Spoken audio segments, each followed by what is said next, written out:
우리는 지난 시간 로마서를 시작하면서 로마서의 개요에 대해서 공부했습니다. 로마서는 성경 중에도 가장 영향력이 있어서 성경 중에 성경이라고 합니다.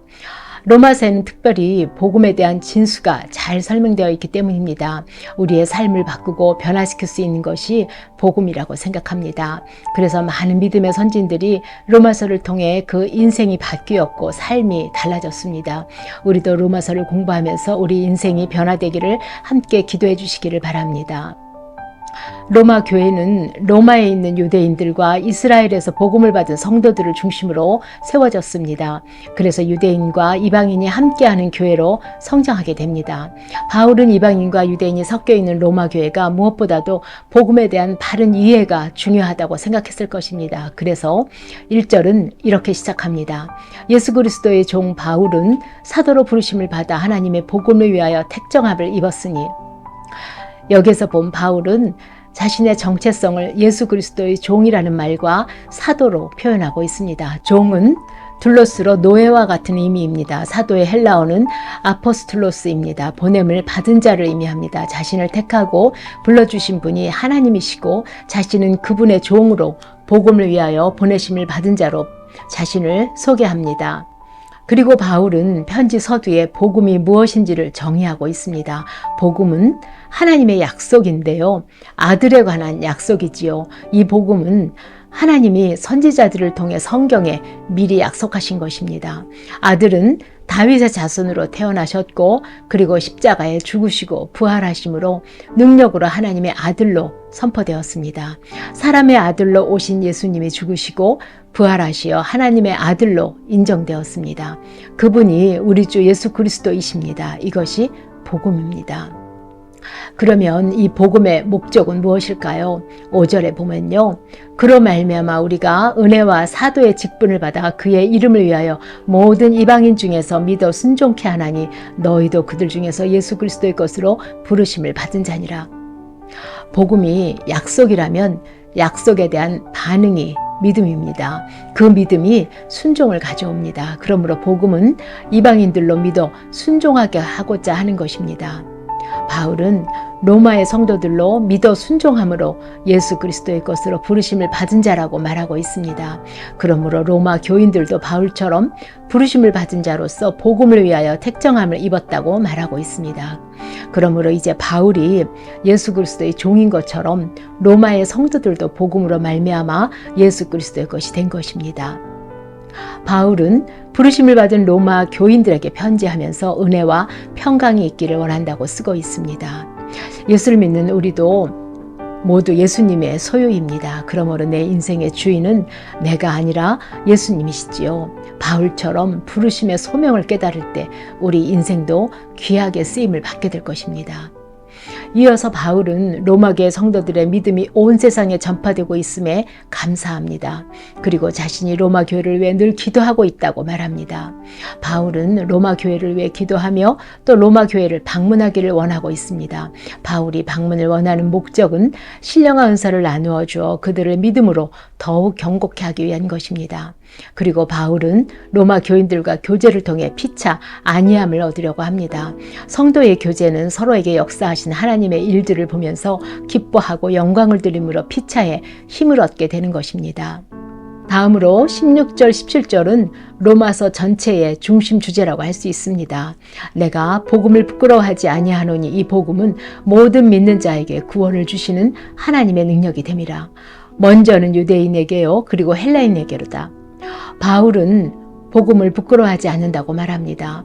복음에는 능력이 있습니다. 복음에는 모든 믿는 자에게 구원을 주시는 하나님의 능력이 있습니다. 헬라인을 비롯한 이방인도 모두 구원을 받을 수 있습니다. 인종과 신분을 넘어서 죄 아래 있는 모든 믿는 자를 구원하시는 하나님의 능력입니다. 이것이 복음의 위대함입니다. 그리고 복음에는 하나님의 의가 나타나서 믿음으로 믿음에 이르게 합니다. 여기에서 복음에 나타난 하나님의 의가 뭘까요?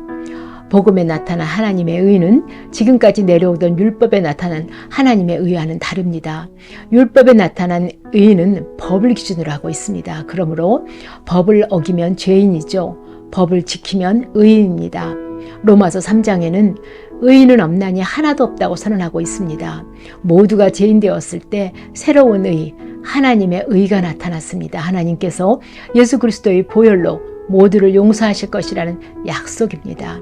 이 약속을 믿고 하나님 앞으로 나오는 자는 의롭다 칭함을 받습니다. 이것이 복음입니다. 그러므로 새로운 복음에 나타난 의인은 믿음으로 믿음에 이르게 됩니다. 그래서 오직 나의 의인은 믿음으로 말미암아 살리라고 하십니다. 바울은 이처럼 복음으로 모든 사람이 구원받을 수 있는 구원의 길을 제시하고 있습니다. 그리고 오늘 본문 18절부터는요, 갑자기 인간의 죄 문제와 하나님의 진노와 심판에 관해 이야기를 하고 있습니다. 인간이 왜 구원을 필요로 하는 존재인가를 깨닫게 하기 위해서입니다. 인간은 자신이 죄인이라는 것을 깨달았을 때 비로소 구원에 대해 관심을 갖게 되기 때문입니다. 당시 바울이 서신을 쓰고 있는 고린도와 로마는 헬레니즘 문화가 왕성했습니다. 그래서 곳곳에 신전이 있었고 성적으로 아주 문란하였습니다. 이로 인해 동성애도 만연하였지요. 그래서 하나님의 진노가 하늘로부터 나타났다고 했습니다. 왜냐하면 그들이 하나님을 알고도 불의로 진리를 막았기 때문입니다. 하나님은 창세로부터 그가 만드신 만물에 분명히 보여 알 수 있도록 만드셨다고 했습니다. 성경은 이에 대해서 하나님의 영원하신 능력과 신성이 모든 만물 속에서 작용하도록 하셨습니다라고 말합니다. 그러므로 그들이 핑계할 수 없습니다. 그러나 그들은 하나님을 알지만 하나님을 영화롭게도 아니하며 감사치도 않았습니다. 그리고 오히려 그들은 생각이 허망하여지고 마음이 어두워졌습니다. 그 결과 그들은 어리석게 되었고 어리석은 마음은 우상을 숭배하는 것으로 나타나게 되었습니다. 우상 숭배는 창조주 하나님께 돌릴 영광을 피조물에게 돌리는 종교 행위입니다. 이것은 곧 창조 질서의 파괴를 가져오는 가장 큰 죄악입니다. 하나님만이 영광을 받아야 하고 하나님께만 예배를 드려야 하는데 사람과 짐승과 기어다니는 동물 모양의 우상으로 바꾼 것입니다. 이것이 이방인들의 죄의 근원이 됩니다. 하나님은 그들이 하나님을 버렸기 때문에 하나님께서 그들을 정욕대로 내버려 두셨습니다. 그들을 부끄러운 욕심에 내버려 두셨습니다. 또 상실한 마음대로 내버려 두셨습니다. 그러자 하나님이 버려두심으로 인해서 그들은 몸을 서로 욕되게 하였습니다. 여자들도 남자들도 서로 순리대로 쓸 것을 바꾸어 영리로 합니다. 서로 향하여 음욕이 불릴 듯 합니다. 그러므로 이러한 것에 대한 하나님의 진노를 우리는 성경에서 찾아볼 수 있습니다. 바로 노아 시대의 홍수 심판과 소돔과 고모라의 심판이지요. 또한 하나님은 우상 숭배와 동성애 외에도 어떤 사람들을 버려두셨는지를 밝히고 있습니다. 그들은 하나님이 타락한 마음 그대로 버려두심으로 그들은 해서는 안 되는 일들을 21가지로 나열하고 있습니다. 그들은 이미 자신들의 잘못된 보응을 받았다고 했습니다. 또 이런 사람들은 자신들의 행위가 사형에 해당한다고 하나님께서 정하신 것을 알고 있습니다. 그러나 그들은 자기 혼자만 죄를 짓지 않습니다. 죄를 짓는 사람들을 옹호하고 다른 사람들도 그런 죄를 짓도록 유도합니다. 그리고 죄된 모습으로 살아가는 것을 옳다고 합니다. 여기에 죄의 심각성이 있습니다. 우리가 죄를 반복할 때도 하나님은 긍휼을 베푸십니다.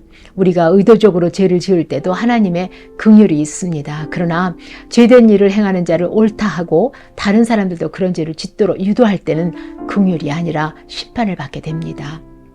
우리는 바울의 서신을 보면서 로마 시대의 타락을 볼 수 있습니다. 그러나 로마 시대의 타락보다는 지금 우리가 살고 있는 이 시대는 그보다도 몇 배나 더 타락한 사회라고 생각됩니다. 하나님의 진노 가운데 죽을 수밖에 없는 우리에게 하나님을 알게 하시고 복음을 믿고 순종하게 하신 하나님의 은혜가 참으로 감사합니다. 복음을 믿고 하나님의 자녀가 되는 은혜가 우리 모두에게 있기를 간구합니다. 함께 기도하시겠습니다. 하나님 아버지, 의인은 없나니 하나도 없다고 하셨습니다. 우리에게 복음을 주셔서 의인이라 칭하여 주심을 감사합니다. 복음에 나타난 하나님의 의를 따라서 약속을 믿고 하나님께 나아가는 저희들이 되게 하여 주시옵소서. 교회가 인생 뒤집기를 준비합니다. 이 복음이 필요한 영혼들을 위해 기도하게 하시고 주께로 은혜를 주시기를 간절히 원합니다. 예수 그리스도 이름으로 기도합니다.